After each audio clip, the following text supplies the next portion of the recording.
Muito bem, o assunto está interessante aqui nesse Vida e Saúde hoje. Você está aproveitando?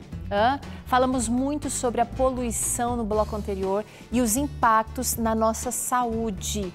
Falamos também, vocês falaram aqui sobre o ar puro, antes de falar dele estragado. Então, olha, agora é hora de conversar um pouquinho sobre a água e a luz do sol. Mas antes eu quero te dar a oportunidade de compartilhar com a gente aí como é que você utiliza esses remédios na sua vida, no seu dia a dia. Você costuma respirar profundamente? Você costuma visitar lugares mais arborizados?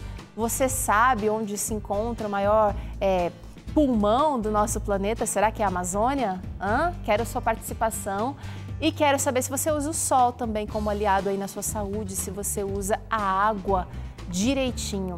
Conta tudo pra gente usando o QR Code aqui do programa, é esse aqui, ou então digitando o nosso número que é 12982660004.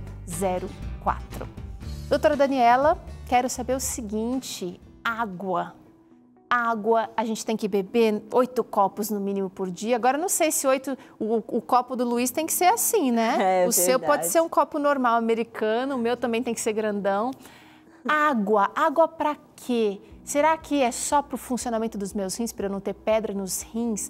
Conta pra gente um pouquinho sobre como que a gente utiliza essa água que a gente tem que beber. Tudo no nosso corpo, ter praticamente 2/3 do nosso corpo, quer dizer, quase 60% precisa da água. A nossa circulação, nosso sangue não circula bem se a gente não está com água, se a gente está desidratado. O nosso olho não vai funcionar bem, não produz lágrima. A nossa saliva não é produzida se a gente não toma água. Então não é só os rins, tudo que funciona lá dentro do nosso corpo precisa de água, inclusive dentro das nossas células também, para manter o bom funcionamento. Vamos chegar aqui no nosso esqueminha, porque a gente tem esse esquema, esse modelo aqui. Eu queria que você falasse rapidamente como que, por exemplo, o nosso olho precisa de água. Pois é, a gente produz lágrima, né? A lágrima tem 3 camadas, Teru. Imagina, para proteção, antibactericida, para evitar conjuntivite, para hidratar. Então, toda vez que a gente pisca e está com aquela lagriminha, né? Então, precisa de água. Falei para você que minha mãe só tomava Coca-Cola e ela tinha um problema no olho que ela pingava um colírio todos os dias. E todos os médicos falavam que era por causa da menopausa, que secava lá embaixo, secava lá em cima. E a minha mãe é caçula de 8 irmãos e nunca tiveram problema. Todas as minhas tias, ninguém teve problema com isso. E ela ficou preocupada. E uma vez ela foi conosco fazer um trabalho voluntário e só tinha água para tomar, não tinha refrigerantes. E ela começou a tomar água. Foi obrigada a tomar água. Voltou ao normal o olho dela. Ela estava desidratada, olha que loucura. Então o olho precisa da lágrima e que é produzida com água. O nosso cérebro, 70% dele é água, gente. Olha aqui, dá para ver? Olha aqui, ó, todo 70%, irrigado. Não é? Quando a gente pega, a gente corta isso e sai. O cérebro é uma coisa palpável, parece uma gelatina meio dura, parece aquela massinha de modelar a consistência dele. E 70% do nosso cérebro precisa de água. Aqui, por fora, né, dentro das artérias, lá dentro. Então a gente precisa de água. Tanto é que um dos grandes sintomas da desidratação por falta de água é a dor de cabeça. Muita gente tem muita dor de cabeça porque não bebe água de forma suficiente, né? E a gente tem também, Teru, a importância da água aqui nas nossas vértebras, né? Então aqui a gente vê as vértebras e entre uma vértebra e outra a gente tem os discos, que são verdadeiras molas, né? Que são amortecedores do peso. E esse disco, ele tem água no seu interior, ele tem um líquido.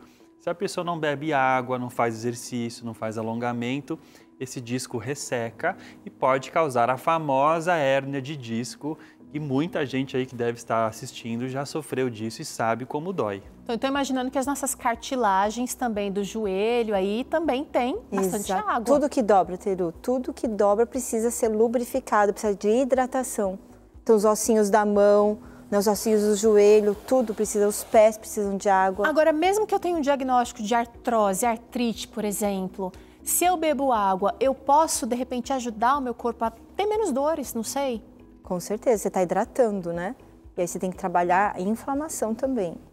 Tá, agora virei aqui o esqueminha para cá, para você falar um pouquinho sobre como a gente aproveita a água para os outros sistemas do nosso corpo, ou órgãos. Aqui, ó, vamos virar o boneco de lado também, para a gente mostrar aqui a língua dele. Ontem a gente já falou um pouquinho da alimentação e aqui a gente tem 3 pares de glândulas salivares, 3 do lado esquerdo e 3 do lado direito.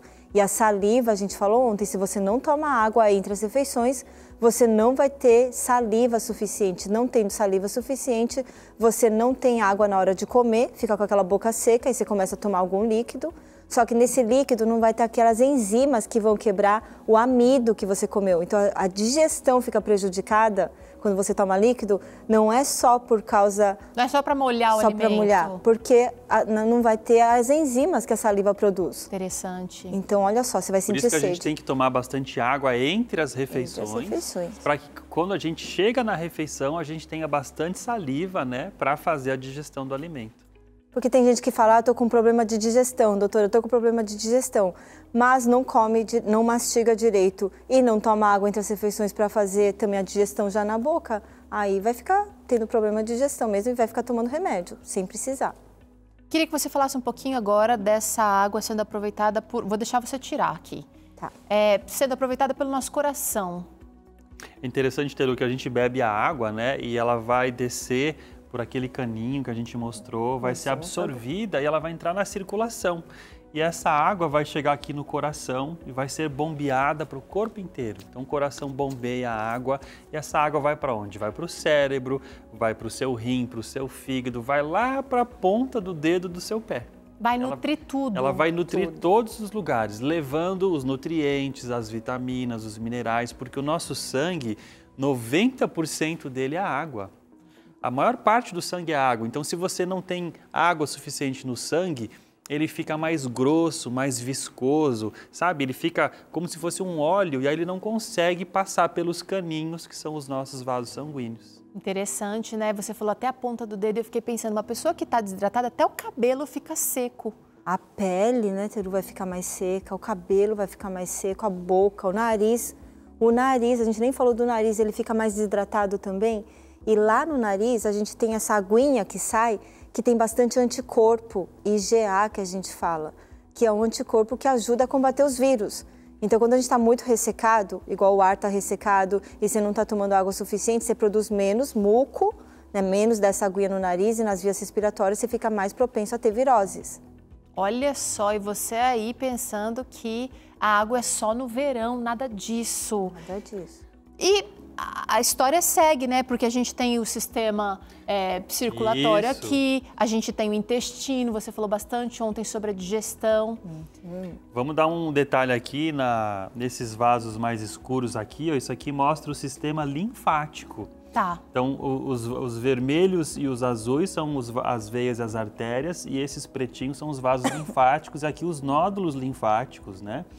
E eles filtram o sangue, eles fazem uma faxina geral das toxinas, e a gente precisa de água também para eliminar as toxinas do nosso corpo, mobilizar a circulação e, inclusive, fazer os rins funcionarem, né? Para eles filtrarem o sangue. E quando eu já tenho uma retenção de líquido, já tô mais com, vocês falam edema, a gente fala tô inchada, né? Aperto, a pele não volta. Eu devo diminuir a quantidade de água porque o meu corpo já está retendo, doutora Dani? Olha, boa pergunta, hein, Teru? Se você está fazendo atividade física, igual o Luiz falou, a drenagem linfática, o que está acontecendo? A gente está comendo tanta porcaria, né? E está respirando tanta porcaria que o sistema linfático não está dando conta. E aí a gente paga para alguém fazer uma drenagem mecânica de ficar empurrando. Se nós fizéssemos, né, não intoxicasse tanto o corpo com a comida, o ar que a gente respira, ou outras toxinas, e fizesse mais exercício, porque exercício, o músculo contrai, relaxa, ele vai bombeando esses vasos sanguíneos. A gente conseguiria eliminar muito mais fácil. Então, se você está aí ficando muito inchado, primeira coisa que você precisa fazer é deixar de intoxicar pela boca e também fazer mais atividade física. O músculo precisa lá, ó, contrair, relaxar, contrair, relaxar. Tá. Mas eu posso beber água se eu tiver com retenção de líquido, doutor? Pode beber água, deve beber água para o rim poder trabalhar e numa quantidade adequada, né? A gente recomenda ter uma continha simples, tá? Para você que está aí em casa, 30 ml de água para cada quilo de peso que você tem todos os dias. Então, por exemplo, se você é uma mulher que pesa 60 quilos, você vai multiplicar 60 vezes 30, tá? Pega um papel, uma caneta, calculador, o seu celular, faz a sua continha. Então, nesse caso, 60 vezes 30 dá 1.800 ml, que é 1,8 litro, aproximadamente 7 copos de água para uma mulher que tem 60 quilos. Aí fica fácil, né? Essa conta ficou fácil da gente fazer. Vamos trazer uma interação aqui sobre isso que a gente está falando. Quem está com a gente agora é a Ilzene Ramos. Olha a garrafinha dela, adoro beber água, olha a minha garrafinha. Uma senhora garrafinha, hein, Keru? Agora tá na moda essas garrafinhas de Deve caber 1 litro nessa garrafinha aí. Tá certo, é uma meta se você entendeu que precisa disso para beber. Agora eu quero saber o contrário, se a gente exagera na água, porque também nós estamos vivendo em épocas de extremos. Bebe 6 litros de água, 5 litros de água, isso pode trazer prejuízo, gente? Teru, é muito difícil a gente abusar da água, porque o rim, se ele estiver funcionando bem, ele vai conseguir eliminar esse excesso. Então, a menos que a pessoa tenha um problema de insuficiência renal, aí é um problema, né? Mas assim, para você ter uma intoxicação por água, você teria que beber quantidades assim absurdas, né? Então é muito difícil. Muito mais gente morre pela falta da água do que pelo excesso. Tá bom, tá bom. Vamos seguir em frente? Eu tenho certeza que tem muito mais para falar sobre a água aqui no nosso corpo, mas a gente quer falar também sobre a nossa necessidade da vitamina D. E não só dela, mas também da luz do sol na nossa saúde. Nós temos aqui uma pessoa, uma menina, uma mulher se deliciando com a luz do sol. Em anos atrás, aqui no Brasil, era comum as mulheres e os homens se bronzearem muito. Hoje em dia, a gente vê um excesso de proteção. Vamos falar um pouquinho de alguns benefícios aqui do sol. Aliás, eu queria que o senhor falasse, doutor Luiz, sobre o sol que dá para a gente a vitamina D? Existe uma confusão aí. Nós temos a vitamina D extremamente importante, né? Uma parte pode vir de alguns alimentos e a grande parte a gente fabrica através do sol. Então, quando você toma sol, os raios solares batem na sua pele, eles causam ali uma reação química. A gente tem moléculas de colesterol ali na nossa pele e esse colesterol é transformado pela luz solar em vitamina D. Olha que legal! Então, quando você toma sol, você diminui o seu colesterol, produz a vitamina D, que vai melhorar os seus ossos, vai melhorar a sua imunidade, vai te proteger contra uma série de doenças. A galera que está com colesterol lá em cima vai viver no sol agora, né? Vamos trazer mais uma interação aqui na nossa tela? A Marissa mandou o seguinte, ó, a vitamina D sintética e a que fazemos quando tomamos sol traz os mesmos benefícios ou elas agem de forma diferente? E aí, quem vai falar sobre isso, doutor? A molécula de vitamina D que a gente toma, né, geralmente é a 25-hidroxivitamina D. Então a gente consome essa vitamina, ela vai ser absorvida e logo depois ela vai precisar passar por mais uma reação química no organismo para virar a forma ativa da vitamina D. Mas ela é sim a mesma molécula, tá? Então você pode ficar tranquilo. Claro, a gente sempre tem que priorizar o sol, porque ele tem muitos outros benefícios além da vitamina D. Mas se ela estiver baixa, você também deve sim tomar a suplementação. Vamos trazer um raio aqui então sobre esse sol aqui de benefício. Ele diminui o risco de depressão, doutora Daniela. É impressionante que o sol, não sei se já aconteceu de você tomar o sol, ficar bem assim relaxadinho, sabe, com um biquinizinho, 15, 20 minutinhos, e você tem aquele relaxamento, aquela coisa gostosa, parece que você levou um abraço. Essa sensação gostosa é produzida pela pele. Quando o sol bate na pele, a gente produz o que a gente chama de beta-endorfinas, que são esses hormônios do bem-estar, e a gente sente que foi abraçado. Então, as pessoas que tomam o sol, elas sentem esse bem-estar e têm menos risco de ter depressão. Tanto é que em cidades que não tem muito sol, como Curitiba, Londres, nessas cidades mais escuras, aqueles países nórdicos que ficam 4 meses lá sem sol, Canadá também, ano passado a gente foi para lá, o pessoal fica com sol 4 meses e 8 meses sem sol, eles têm muito mais risco de ter depressão, uma depressão que a gente chama de sazonal. O humor fica prejudicado, o sono fica prejudicado e maior risco para depressão. Pela falta, gente. Pela falta. Ó, além da vitamina D, então, tem essa diminuição do risco da depressão, tem também uma melhora da qualidade do sono. Exatamente, Teru. Quando a gente toma sol, né, a luz solar entra no nosso olho e ela conta para o nosso cérebro que é dia. Então, nesse caso, o nosso cérebro entende que é dia e todas as funções que o corpo tem que fazer acontecem. Quando anoitece, o sol se põe, para de entrar essa luz e aí o cérebro entende que é noite e começa então a fazer as funções da noite, reparação do organismo, restauração por completo. Então a gente precisa desse contraste entre o dia e a noite para o cérebro entender que horas são. Se você passa o dia todo dentro de um ambiente fechado, escuro e não toma sol, na hora que chega a noite, o cérebro não percebe tanto essa diferença e aí você não vai ter esses benefícios. Interessantíssimo, gente. Ele também, e eu acho que também aqui envolve esse relaxamento que o sol vai promover, que vai afetar a noite também, porque às vezes a gente está tão pilhado, vou chamar assim, né, preocupado ou sofrendo, e o sol pode ajudar a gente a relaxar um pouquinho. Com certeza. Outro benefício, ele protege o organismo contra doenças. Que doenças a gente poderia pensar, doutora? Olha que interessante, né? Tá todo mundo com medo que o câncer aumenta o risco de câncer de pele, mas na realidade ele protege contra vários tipos de câncer, do esôfago, da próstata, da mama. Vários tipos de câncer são evitados se a gente tomasse mais sol. Então, o colesterol também, pessoas que tomam mais sol têm um nível de colesterol um pouquinho mais baixo, porque realmente elas produzem, não é? Aquela vitamina D que fica debaixo da pele, que depende daquela molécula de colesterol. Então, além da depressão, né, a insônia que vai melhorar. Então, muitas coisas o sol traz de benefício. A gente pode também lembrar, Teru, das doenças inflamatórias, né? A vitamina D, ela tem um papel anti-inflamatório. As doenças alérgicas são menos comuns em quem toma sol. Então, o sol protege contra o câncer, melhora também a sua imunidade. E você vai ter muitos benefícios na saúde física, saúde mental, na saúde emocional também. Tô gostando de ver, gente. Tem mais um benefício ou dois aqui que a gente vai tratar hoje. Esse aqui, ó, vem pra cá. Eu queria que vocês falassem então do aumento da vitamina D. Quanto de exposição ao sol eu preciso? E eu preciso estar de biquíni para ter esse benefício? Agora foi inverno. Será que se eu tomar sol em dias nublados, eu tenho a fabricação da vitamina D? Para a gente produzir a vitamina D, o raio UVB do sol precisa bater na pele diretamente. Se você tiver com filtro solar nas mãos ou em qualquer outro lugar, você não vai conseguir produzir a vitamina D. Então, primeiro de tudo, tem que estar sem filtro solar. Se você toma de 15 a 20 minutos por dia, né, no verão, por exemplo, e você é mais branquinho, ok.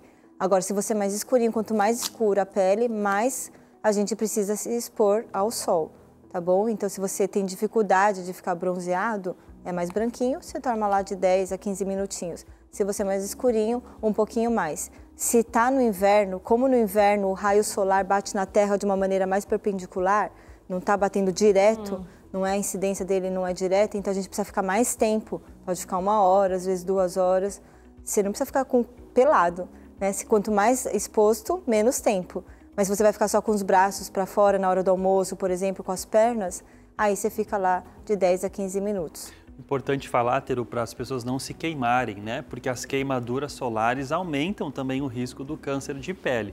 Então, uma regrinha bem fácil, né, para quem está em casa é o seguinte: se você for tomar sol e você perceber, por exemplo, que em 30 minutos você ficou vermelho, sofreu ali uma leve queimadura solar, você tem que calcular para sempre tomar a metade dessa quantidade de tempo. Então, se em 30 minutos você fica vermelho, da próxima vez tome 15, né?